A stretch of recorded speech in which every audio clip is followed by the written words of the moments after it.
कक्षा 8 में पहली पोएम है अनदर चांस, यानी एक दूसरा अवसर। जब हम कोई काम करते हैं, असफल हो जाते हैं, फेल हो जाते हैं, तो उस काम को दोबारा करने का अगर हमें दूसरा अवसर मिलता है तो हम उसे और बेहतर कर सकते हैं, अपनी गलतियों को सुधार सकते हैं। तो हमें दूसरा अवसर मिलता है, तो हमें क्यों चाहिए दूसरा अवसर, ये इस कविता में बताया गया। How often does we wish for another chance to make a fresh beginning, a chance to blot out our mistakes and change our failure into winning? हम एक दूसरा मौका, दूसरा चांस चाहते हैं, दूसरा अवसर चाहते हैं एक नई शुरुआत करने के लिए। जो शुरुआत हमसे गड़बड़ हो गई उसको सुधारने के लिए चाहते हैं। ब्लॉट आउट मीन्स बिल्कुल हटा देना, मिटा देना। हम अपनी गलतियों को मिटा देने के लिए एक मौका चाहते हैं।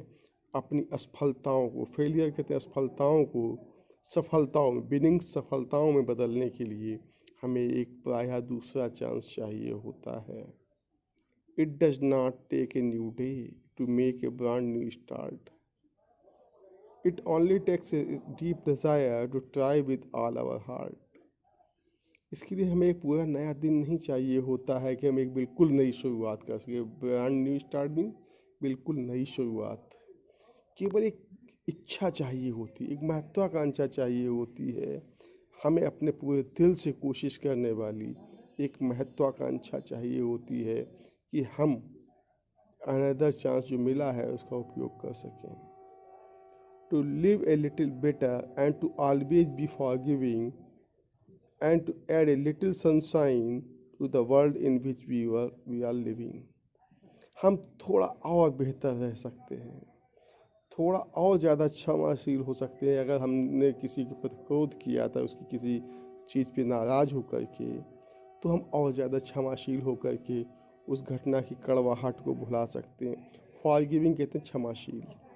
And to add a little sunshine, थोड़ा और अधिक चमक जोड़ सकते हैं। सनशाइन होता है धूप, यहाँ पे लिटिल सनशाइन में थोड़ी सी खुशी, थोड़ी सी चमक, थोड़ी सी प्रसन्नता जोड़ सकते हैं जीवन। To the world in which we are living, हम उस संसार में जिसमें हम रह रहे हैं थोड़ी सी खुशियाँ जोड़ सकते हैं।